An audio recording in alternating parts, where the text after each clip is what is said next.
Esa luz que brilló en las tinieblas, abre mis ojos y pude ver.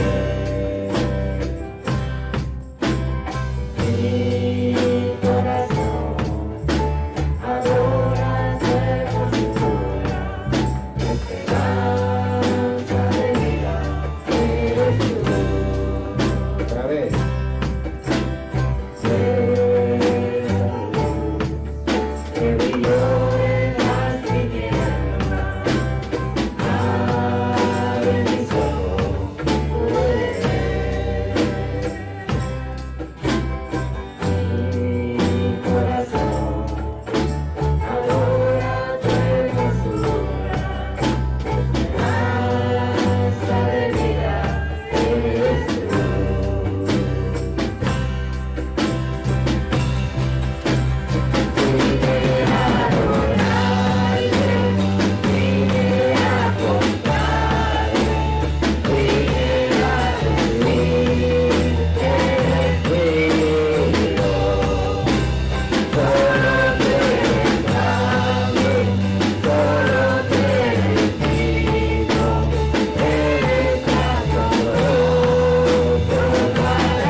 San Marcos, dije, el Evangelio de Marcos, Marcos capítulo 1, versículo 9, dice, aconteció en aquellos días que Jesús vino de Nazaret, de Galilea, y fue bautizado por Juan en el Jordán. Luego, cuando subía del agua, vio abrir los cielos, y al Espíritu como paloma que descendía sobre él. ¿Pueden leer ustedes en voz alta, por favor? Gracias, Dios, por tu palabra. Tu palabra es bendita, nos fortalece, nos ilumina, nos alienta, Dios.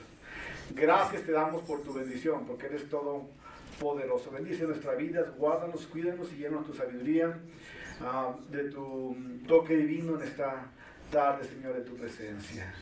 Gracias te damos, Señor Jesús. Aleluya. Aleluya.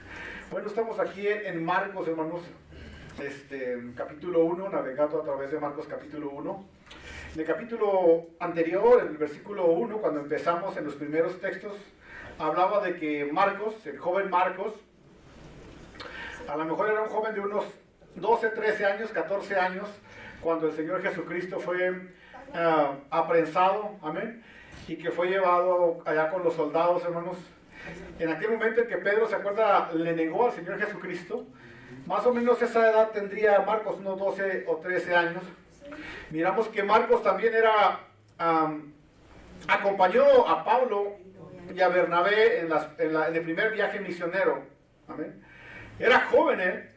Y miramos que en el primer viaje misionero hubo una discusión entre Pablo y Bernabé, porque Marcos se echó para atrás y no quiso continuar en las misiones. Amén. Desde entonces Pablo ya no llevaba a Marcos, el que lo llevaba era Bernabé. Pero más adelante miramos cómo cambia, porque miramos que Dios es el Dios de nuevas oportunidades. Y entonces, estando Pablo preso en Roma, él dice que le envíen a Marcos porque lo necesita, porque le es útil, amén. Entonces miramos que de esa manera aquel altercado queda resuelto cuando miramos que Marcos se convierte en una persona útil y que está lista ya para el ministerio, ¿no? Porque a veces que no estamos todavía listos para el ministerio. Amén. A veces todavía no tenemos el llamado del Señor, falta la confirmación del Señor para llevar a cabo cierta misión o cierto llamado que nos hace el Señor. Pero también miramos que Marcos realmente anotó, o Marcos más bien fue discípulo de Pedro, ¿no? Y él escribió las experiencias de Pedro, porque dicen que Marcos era como el traductor de Pedro. ¿Amén? Y si hay algunas cosas que él anota, y las cosas que anota dice que habla de un joven que escapó, ¿no? Pero es él realmente que logra escapar en la noche, cuando aprenden al Señor Jesucristo. Pero es la única parte donde se anota él, ¿verdad?, como escritor. Pero realmente él está anotando las experiencias que tuvo Pedro, siguiendo y mirando las cosas que hizo el Señor Jesucristo, como un traductor fiel de Pedro, tal vez. Bueno, como quieran, miramos, hermanos, también algo que puedo mirar yo. Digamos que en la Biblia encontramos tres comienzos. El primero es Juan 1:1 y dice, en el principio dice que era el verbo. ¿Y el verbo era qué? Y el verbo era con Dios, y el verbo dice, era Dios. En el principio. ¿Amén?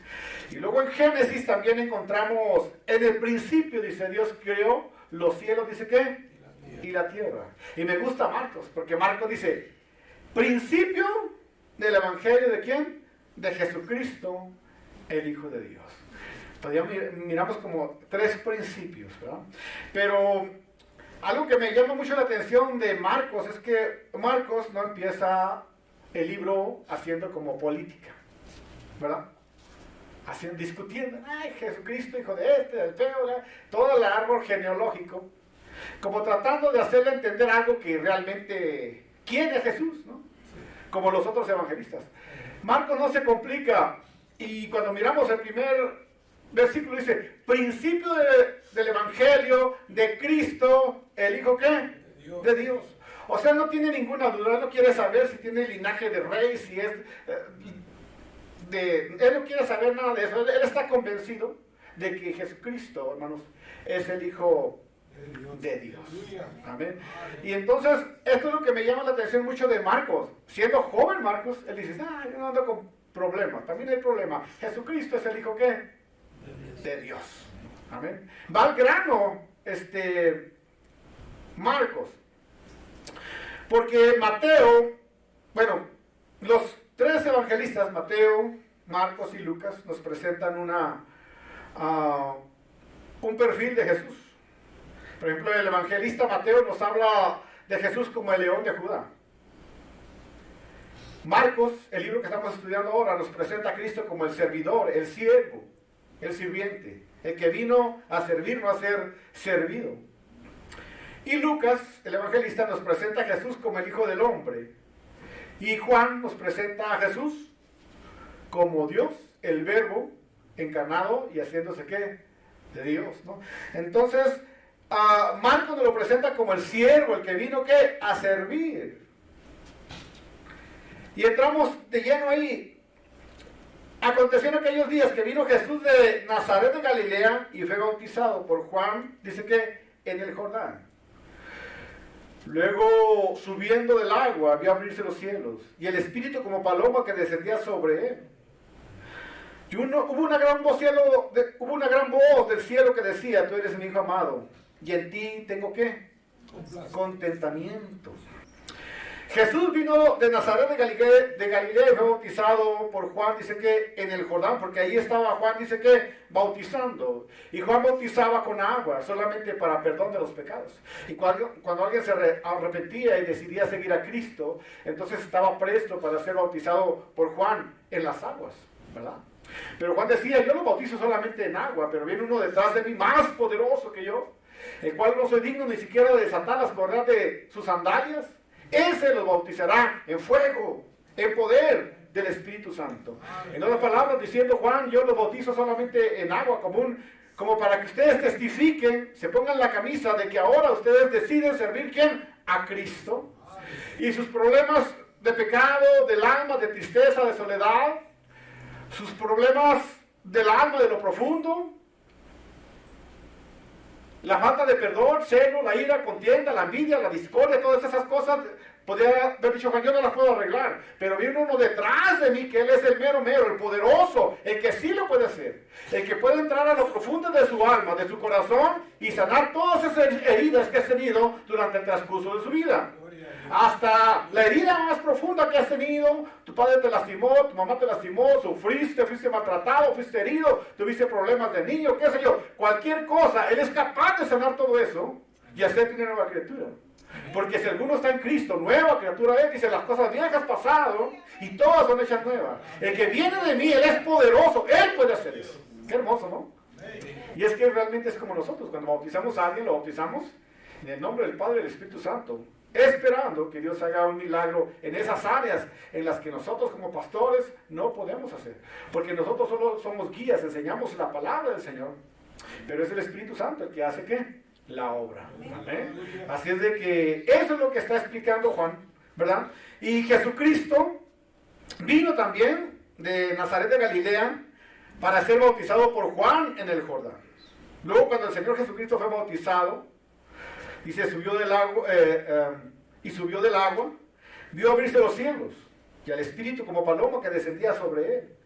Y hubo una voz del cielo que decía, tú eres mi Hijo amado, y en ti tengo contentamiento. Jesús vino de Nazaret, de Galilea, para ser bautizado por Juan. Ahí está el hombre aquel, vestido de cueros de animal, comía langostas, chapulines, y miel de abejas. Esa era su alimentación. Y predicaba a la gente y les decía, arrepiéntanse que el reino de los cielos ya se ha acercado. Arrepiéntanse que el reino de los cielos se ha acercado. Y muchas gentes acudían a ver la predicación de Juan el Bautista y se arrepentían. Y entonces Juan dice que ¿qué? Lo bautizaba. Y entonces vino Jesucristo para ser bautizado por Juan en el Jordán. Ahora, la Biblia dice que el bautismo es para perdón de pecados. Ahora vino Jesús y le pidió a Juan que lo bautizara. Y cuando le pidió a Juan que lo bautizara, en los otros evangelios dice que Juan el Bautista no quería bautizarlo. Dijo, pero ¿cómo tú me pides a mí que yo te bautice? Si tú eres el Dios, el santo, el puro, ¿cómo puede haber un pecado en ti? ¿Cómo puede haber una mancha en ti si eres el Hijo del Dios viviente? Sin embargo, Jesucristo le dijo, lo miramos en Mateo 3:14, mire cómo dice. Mas Juan lo resistía mucho diciendo, yo es menester ser bautizado de ti y tú vienes a mí. Pero respondiendo Jesús le dijo, deja ahora porque así nos conviene cumplir, dice ¿qué? Toda justicia. Jesucristo no tenía pecado y Juan lo entendía. Pero Jesucristo, al bautizarse en el agua, se hacía como si él fuera pecador para cargar con nuestro pecado y con nuestra culpa. Se estaba identificando con nosotros, aunque él no era pecador. Y de hecho, cuando Cristo, en Juan 1 dice, en el principio era el verbo, y el verbo era con Dios, y el verbo era Dios. Aquel verbo se hizo carne, vino y ¿qué? Y habitó entre nosotros. Cuando Dios se hizo verbo, y el verbo se hizo carne, y Jesucristo vino entre nosotros, y se vistió de una naturaleza como la de nosotros, se vistió de pecaminosidad. O sea, se identificó con nosotros. Por eso Hebreo dice que se hizo maldito por causa nuestra. Se vistió de esta naturaleza pecaminosa, aunque él nunca pecó. Para entendernos a cada uno de nosotros, para comprendernos nuestras emociones, nuestros sentimientos, las luchas que tenemos, para identificarse con nosotros. Y de esa forma poder ser nuestro mediador. ¿Cómo puede ser alguien un mediador si no nos entiende? ¿Cómo puede ser alguien un mediador si no nos comprende? Por eso la Biblia dice que Jesucristo es nuestro sacerdote, el sumo sacerdote, el que nos comprende en todo, el que nos entiende en todo, porque se hizo hombre y estuvo y vivió entre nosotros para entendernos. Entonces realmente lo que está pasando ahí, cuando se está Jesucristo recibiendo el bautismo de Juan, es que se está, hermanos, identificando con la humanidad. De hecho, Jesucristo no tenía por qué morir en la cruz, ¿sabían? Él no tenía por qué bautizarse, ni tenía por qué morir en la cruz. De hecho, en Getsemaní él dijo, Señor, si es posible, pase de mí esta copa, que así sea. Pero que no sea como yo quiero, sino como tú, ¿qué? Tú quieres. Y fue a la cruz y murió para darnos salvación. Porque no hay otra forma que la gente pueda ser salva, solamente a través de Cristo. Nadie puede darte salvación, solo Jesús. Si hubiera otra forma de ser salvos, qué bueno, Jesús no hubiera tenido que morir. Ni el Padre hubiera enviado a su Hijo. Pero no hay otra forma, ni en el cielo, ni en la tierra, ni debajo de la tierra, en la cual podamos ser salvos, solamente a través de Cristo, a través del sacrificio de Cristo en la cruz de Calvario. Es la única forma. Así que no tenía por qué bautizarse, ni tenía que morir en la cruz, pero él hizo esas cosas para solidarizarse con nosotros. Y cuando se bautizó, se oyó una voz que dijo, tú eres mi Hijo amado, y en ti tengo ¿qué? Complacencia. Qué hermoso este texto ahí. Luego, cuando subía del agua, vio abrirse los cielos, y al Espíritu como paloma que descendía sobre él. Y vino una voz del cielo que decía, tú eres mi Hijo amado, en ti tengo, ¿dice qué? Complacencia. Tú eres mi Hijo amado, en ti tengo complacencia. Ahí miramos obrando realmente, hermanos, a los tres, el Padre, el Hijo y el Espíritu Santo, ¿verdad? Si los detecta ahí en el texto, acuérdense que siempre estamos aquí texto por texto y verso por versículo por versículo, y mire, ahí está perfectamente. Luego, cuando subió del agua, vio abrirse los cielos y al Espíritu como paloma que descendía sobre él. Ahí está el Espíritu Santo obrando. La voz del cielo, la aprobación de Jehová, de Yahvé de los ejércitos, que decía, tú eres mi Hijo que he amado. La tercera persona, ¿quién? Jesucristo, Padre, Hijo y Espíritu Santo. ¿Se ve como que Jesucristo esté solo en el mundo, en el universo? No.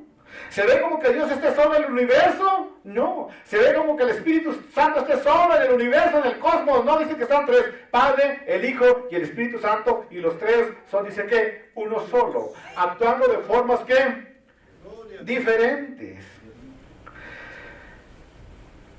Y descendió el Espíritu como paloma que descendió sobre él. Y hubo una voz que del cielo que decía, tú eres mi hijo amado. Qué hermosa ese momento de bautismo, ¿no? Ahí está Juan, todo greñudo, vestido de ropa, de pieles. Mucha gente siguiendo a Juan Bautista, siendo bautizados. Y de repente mira a Juan Bautista, a Jesucristo que viene. Bautízame, le dice, quiero que me bautices. No, pero ¿cómo? Te voy a bautizar, si tú eres el Dios, el Cristo, el Mesías. Pero así conviene que lo hagamos.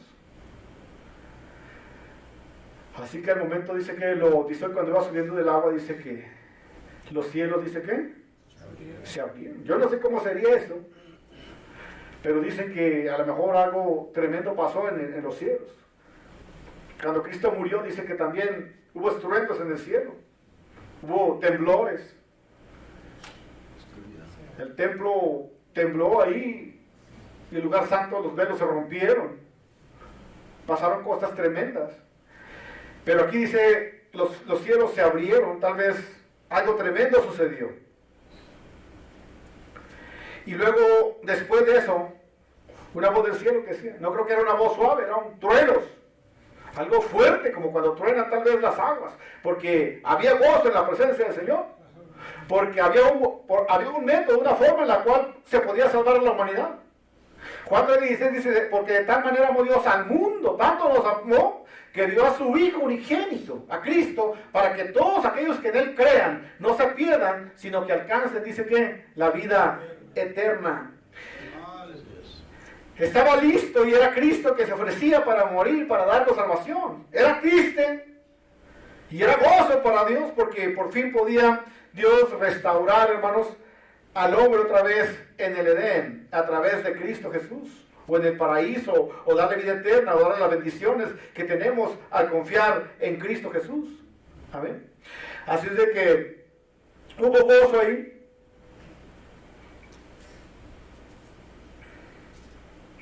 Y vino una voz de los cielos que le decía, tú eres mi Hijo amado y en ti tengo, dice que, complacencia. Estaba complacido el Señor, contento, gozoso, porque Jesucristo estaba yendo rumbo a la misión, que era salvar, hermanos, a la humanidad, porque Dios nos ama. Somos creación del Señor.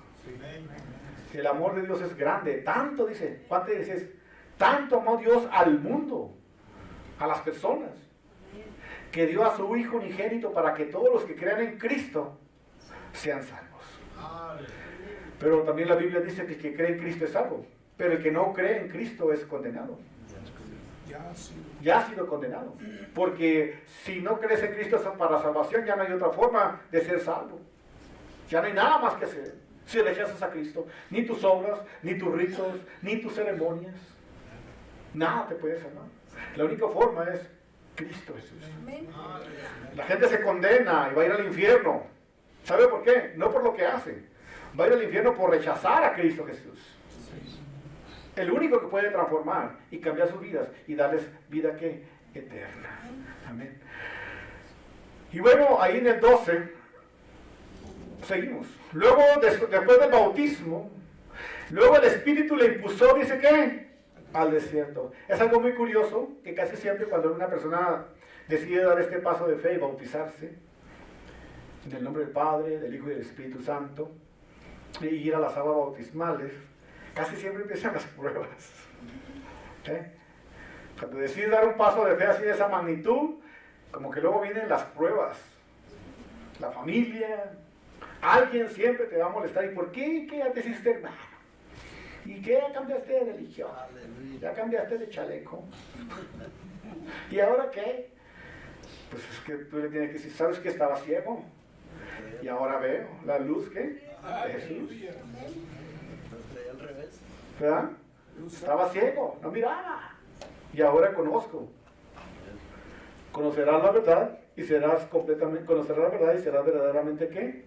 Libre. Nomás se den cuenta que empiezas a venir a la iglesia con los evangélicos, los aleluya, los que más, todo lo que digan. Los locos. El apóstol Pablo dice que a Dios le plació salvarnos por la locura del Evangelio. Dice que el Evangelio es locura para la gente que no cree, ¿sabía? Dice el necio en su corazón, no hay Dios. El necio dice en su corazón, no hay Dios. Ellos dicen, eso es locura. Y el apóstol Pablo dice que Cristo le plació salvarnos por la locura, ¿qué? Del Evangelio. Dice el apóstol Pablo, por eso no me avergüenzo del Evangelio, porque es poder de Dios. Para todo aquel que cree. Pareciera que, dicen que la palabra impulsar es parecida a cuando Jesucristo le dijo a aquel demonio, sal fuera. ¿Se acuerda que yo fuera los demonios? Dicen que esa palabra impulso es casi la misma.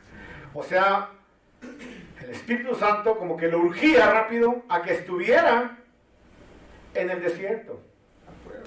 Luego el Espíritu lo llevó al desierto, lo impulsó. Como que lo apuró a que estuviera ya en ese momento de prueba. No sé cómo lo llevó, pero lo impulsó, lo apuraba a que estuviera ahí. Y estuvo en el desierto 40 días y era tentado por Satanás. Y estaba con las fieras. Y los ángeles, dice que los ángeles le servían. En este capítulo miramos un comienzo humilde para alguien extraordinario. Primero, Jesús era un hombre muy común, ¿sabía? Iba a la esquina y ahí había un Jesús. Iba para la otra esquina y allá había otro Jesús. Era muy común el nombre Jesús. Nazaret era una de las aldeas más despreciadas y eran poco notables. Galilea sí era grande, donde pasó su vida Jesús. Ahí vivían los gentiles y los judíos juntos, aunque en sus cantones, podríamos decir, o sus casas separadas, en sus propias ciudades apartadas. Así que Galilea era una región, podríamos decir, próspera, y unas 15,000 personas. Había, dice, unos 3 millones de personas en aquellos lugares, en esas regiones extendidas. Un comienzo humilde bautizándose en el Jordán, uno de los ríos que, según los rabinos de aquel tiempo, esas aguas no servían para purificarse, eran sucias. En Nazaret de Galilea, una ciudad pues floreciente, pero no muy de buena reputación, bautizado por un greñudo que comía chapulines y miel de abeja en un río con el agua chocolata. Un inicio humilde para alguien extraordinario. Yo he oído personas que dicen, no, hermano, yo cuando me bautice me quiero bautizar en el río Jordán. Quiero ir allá a Israel, si no, no me va a bautizar. Se va a morir y se va a ir al infierno por no cumplir en obediencia al Señor, esperando ir allá. Si puedes hacerlo ya. Aquel eunuco dijo, ¿qué impide que yo sea bautizado? Iba leyendo ahí, ¿verdad? Y había un charco, dijo, aquí hay agua, ¿qué impide que yo sea bautizado? Y se bajó de la carreta y ahí mismo Felipe dice, ¿qué? Él la bautizó. Pues si quieres, aquí mero, le dijo. Para agradar al Señor hay que estar prestos. Amén. No esperes mañana. Ahora es tiempo de agradar y ponerse bien, hermanos, con el Señor. Amén. Eventos extraños que miramos ahí, abrirse los cielos, el Espíritu que descendía sobre Jesucristo en forma, dice que, de paloma. No quiere decir, ¿verdad?, que el Espíritu Santo sea una paloma. Descendió en esa forma. Amén.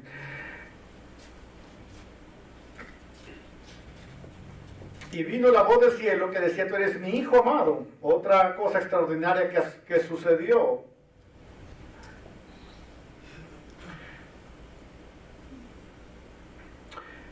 Y luego el Espíritu lo lleva al desierto.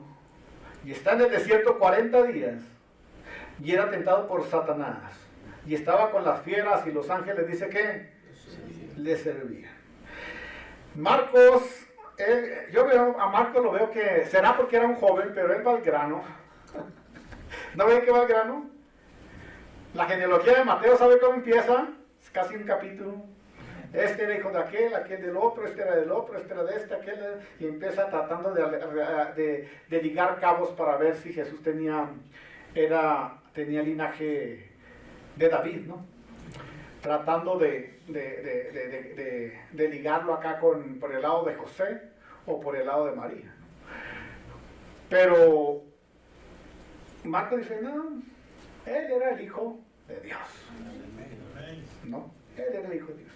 Y bueno, qué hermoso eso, porque le atinó él. Porque cuando a Jesucristo le preguntaron, ¿eres el rey de los judíos? Él dijo, ¿tú qué? Lo has dicho. Pero mi reino, le dijo, ¿qué?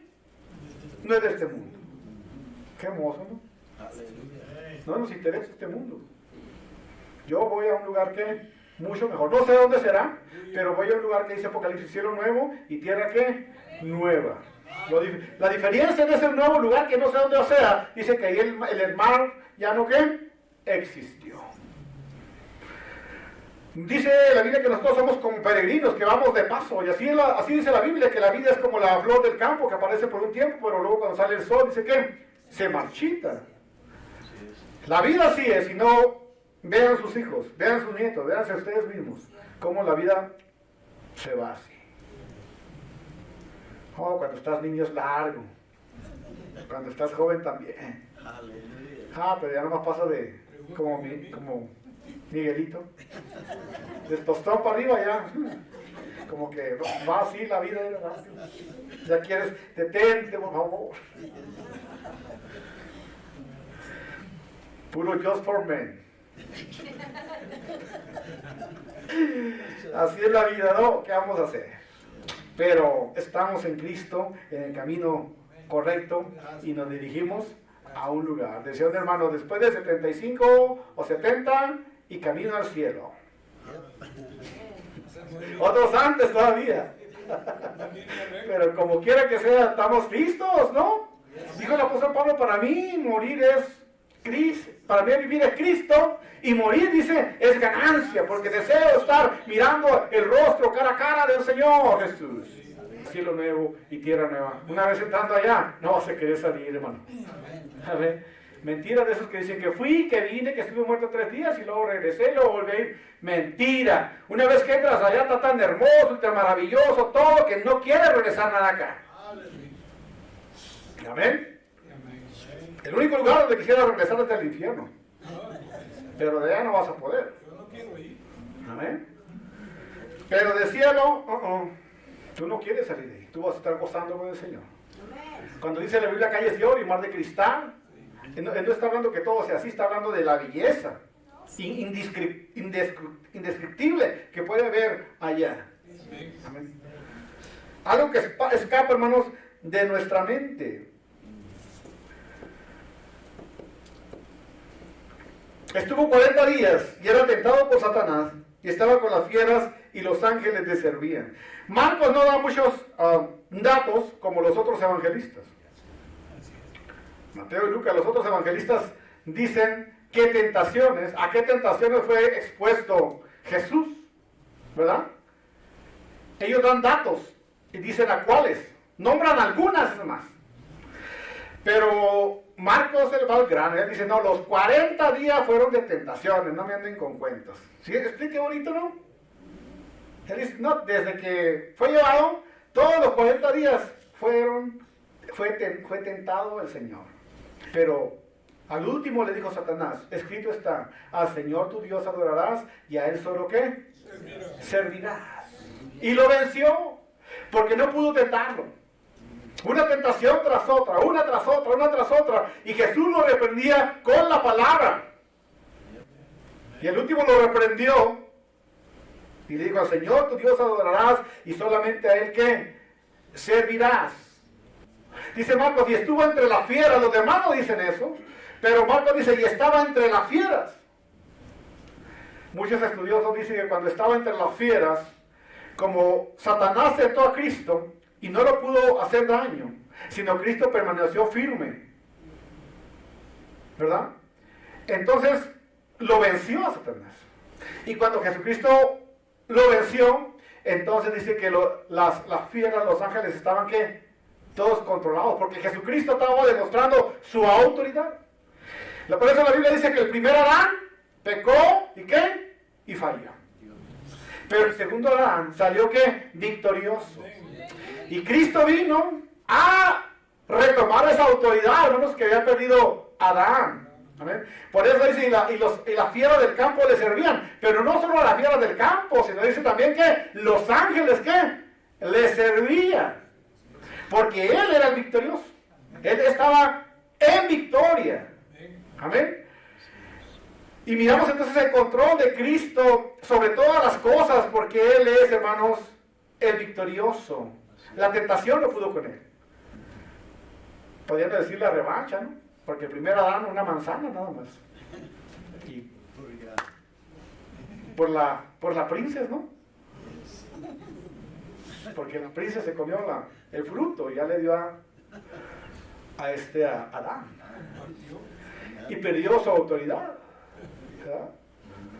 Y Satanás tomó el control, la autoridad. Pero ahora este segundo Adán, Cristo Jesús, venció toda clase de tentación. Fue expuesto a todo. Y retomó la autoridad para nosotros. Por eso tiene poder. Por eso la Biblia dice, haya vosotros este mismo sentir, el cual igual Cristo Jesús, el cual siendo por naturaleza Dios, no escatimó en ser igual a Dios como cosa que aferrarse, sino que se humilló, dice ¿qué? A lo sumo. Por lo cual Dios le dio un nombre que es sobre todo nombre, Jesús de Nazaret. Para que en el nombre de Jesús se doble toda rodilla que esté en el cielo, en la tierra y debajo de la tierra. Y toda lengua confiese que Jesucristo es el Señor. Él es el Señor. Por eso cuando alguien me habla que hay un endemoniado aquí, que hay otro acá, usted no tenga miedo. Cristo es superior a Satanás siempre. Él lo venció. Él fue un ser creado. Él es el Dios de poder que creó todas las cosas. Satanás está destruido, está derrotado. ¿Amén? Él solo está esperando ser echado en el lago de fuego, es lo que espera, nada más, pero ya está sido condenado. Por eso Jesucristo cuando echaba fuera a los demonios, decía, está fuera. Y le dijo a los discípulos, vayan y prediquen el evangelio, oren por los enfermos, y ellos sanarán. Si bebieren cosa mortífera no les hará daño. Echen fuera, ¿qué? Demonios. No dijo, tengan miedo o asústense cuando lo vean o búsquenlo, ¿no? Dijo, si se presentan, échenlo fuera en mi nombre. Amén. Así es de que hay poder, hermanos, en Cristo Jesús. Me molesta a veces cuando personas ponen más énfasis en Satanás y no ponen su énfasis en Cristo. Digo, ¿qué cristiano es este? Le está echando más porras a chancludín que al Cristo de poder. ¿No es cierto? Mi enfoque está en Cristo. Él es el Dios de poder. Él es el mero mero. Así tienes que pensar siempre. Y el enemigo tiene que darse cuenta en quién está puesta tu confianza.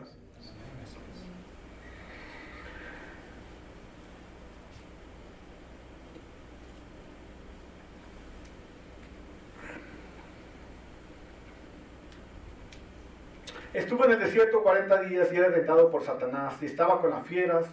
Y los ángeles, dice que le servían.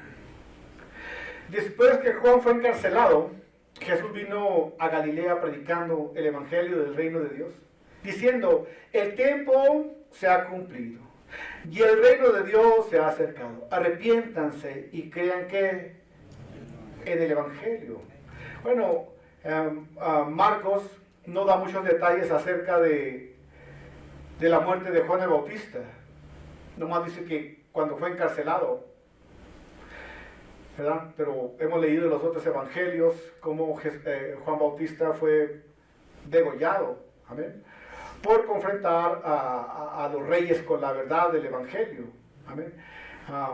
Pero Marcos no da mucho detalle de eso, no solo dice que estuvo encarcelado y luego que después vino Jesús, vino de Galilea predicando el evangelio, dice que del reino, diciendo el tiempo se ha cumplido y el reino de Dios se ha acercado.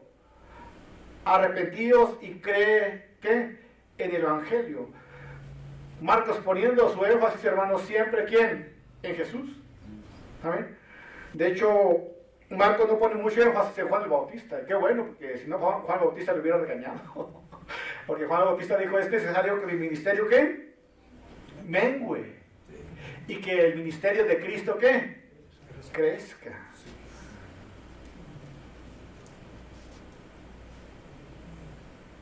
Y eso pasa, ¿no?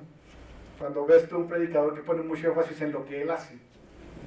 Conocimos un predicador, ¿no? Que siempre estaba sacando de todas las prédicas que hacía videos.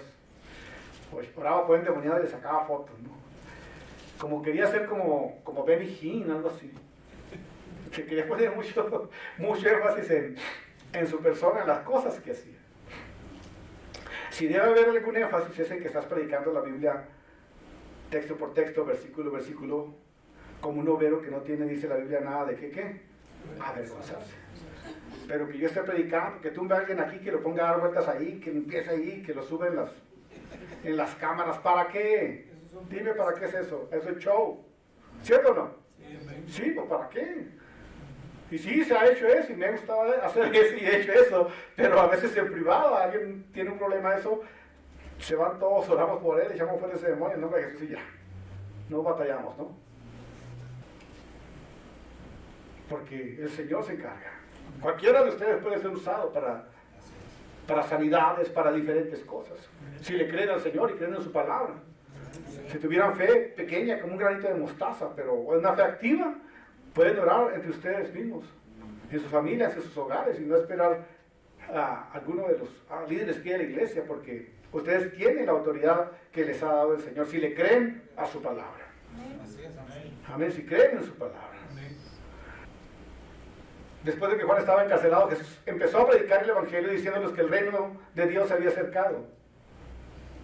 El reino está entre vosotros. El reino ya está entre ustedes. Arrepiéntase y crean en el Evangelio.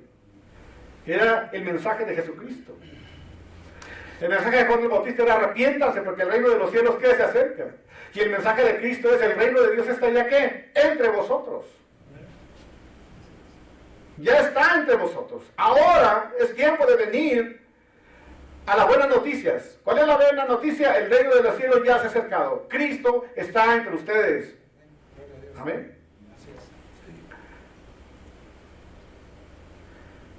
Esa era la buena noticia y ese debe ser nuestro mensaje, ¿no? Hablar del reino de Jesucristo, el Evangelio del Señor. No tenemos, las buenas noticias es que Cristo vino a salvar el mundo. El Evangelio se encierra en un texto en Juan 3:16. La buena noticia es que Cristo vino a salvar ¿a qué? A la humanidad. Ese es el Evangelio. No me hables de otra cosa, háblame de Cristo, porque esas son las buenas noticias. Que la única forma de ser salvo es a través de Cristo. Que no por obras, sino solo a Jesús. Y que la única forma de ser salvo es a través de Cristo. Esa es la buena noticia. No me hables de otra cosa. Porque ese es el Evangelio. Juan 3:16 dice. Traen otro Evangelio también, ¿no? Ya he dicho mucho, iglesias predicando psicología, iglesias predicando superación personal, iglesias predicando métodos, iglesias enseñando tanta cosa, ¿no? Ritos, ceremonias, cosas así. Para nosotros nos basta Cristo. Jesús es, la Biblia me dice, todo me dice que es suficiente Jesús, que me basta Jesús solamente y su palabra. Andando junto al mar de Galilea vio a Simón y a Andrés, su hermano, que echaban la red en el mar porque eran pescadores. Les dijo Jesús, venid en pos de mí y les haré pescadores, dice que, de hombres. Dejando luego sus redes, le siguieron. Bueno, luego Jesús va caminando ahí por el mar de Galilea. Y mientras camina ahí por la playa tal vez, mira a estos hombres, a Simón y Andrés, su hermano que echaban la red. Ahí estaban Simón y Andrés echando la red en la mar, porque eran pescadores. Y Jesús le dijo, venid en pos de mí y les haré pescadores de hombres. Ahora si ven los otros evangelios, en los otros evangelios nos habla de que Simón y Pedro, y Andrés ya habían tenido un encuentro con Jesús. Amén. O sea, en los dos evangelios ellos ya habían tenido un encuentro con Jesús. Pero aquí está hablando del llamado que les hace a seguirle. Amén. Marcos se centra en el llamado que le hace a seguirlo. Dijo, venid en pos de mí y los haré, dice ¿qué? Pescadores ¿qué? De hombres. No es la primera vez que están viendo a Jesús. En los dos evangelios ya habían tenido un encuentro con Jesús. Pero aquí está haciéndoles el llamado, venid en pos de mí y haré que seas. Haré que sean. O sea, síganme y yo voy a hacer que ustedes sean pescadores ¿qué? De hombres. Qué hermoso eso, ¿no? De hombres. Está llamándolos al discipulado. Y luego después que los llaman discipulado, entonces ellos van a estar aptos para pescar ¿qué? Almas, ¿para quién? Para Cristo Jesús. Y así es el proceso, hermanos. Pero cuando usted viene los martes y los domingos, ¿saben qué está haciendo usted? Usted está preparando sus redes. Andando junto al mar de Galilea, vio a Simón y a Andrés y a su hermano que echaban la red en el mar, porque eran, dice ¿qué? Pescadores. Luego, y dejando luego su red, dice ¿qué? Le siguieron. Y pasando allí un poco más adelante, vio a Jacobo, hijo de Zebedeo, otros dos, y Juan su hermano, también ellos en la barca, que remendaban, dice ¿qué? Las redes. Luego lo llamó, y dejando a su padre Zebedeo en la barca con los jornaleros, dice ¿qué? Le siguieron. Entonces le siguieron Simón y Andrés. Luego Jacobo y Zebedeo y Juan su hermano siguieron ¿qué? A Cristo. Yo sé muy bien eso. Había un hermano que se llamaba Camilo, un hombre gigantote. ¿Quién? Como José Luis. Camilón le decíamos. Camilón. Un buen discípulo en la iglesia. Y estaba grandote Camilón. Y Camilón siempre estaba haciendo redes. Él hacía redes. Una gran redes. Pero hacía una red especial para él. Y una vez fuimos a tirar las redes. Y iban los varones de la iglesia, iban como unos 10 a tirar las redes, a agarrar mojarras. Y dice, el hermano Genaro que tire la tarraya. Y me dieron el tarrayón ese de Camilón. No, hombre, casi se me fue el brazo así. Y me paré para tirarla. No, hombre, que tiro la red, hermanos. Y me fui contra mi red. Allá caí yo en la red, no, sacándome de allá, no, porque era una red que no cualquiera podía tirar. Y luego regresaba a la casa y a veces lo miraba lavando la red, quitándole la basura a la red, alistando los plomos bien que quedara lista otra vez para cuando si se rompía había que coserla, ¿no? Estos hombres estaban haciendo eso, preparando, dice que sus redes. Amén. Y entonces el Señor dice que los llamó. Como a ellos les dijo, vengan y síganme. Y haré que sean pescadores, dice que. Si usted lo llamó a usted y está aquí en la iglesia cada domingo, cada vez que viene, es porque Dios lo está preparando para que usted sea un ganador de qué? De hombres, para que sea un pescador de personas, ¿para quién? Para Cristo Jesús. Y usted tiene que preparar ¿qué? Sus redes. ¿Ah?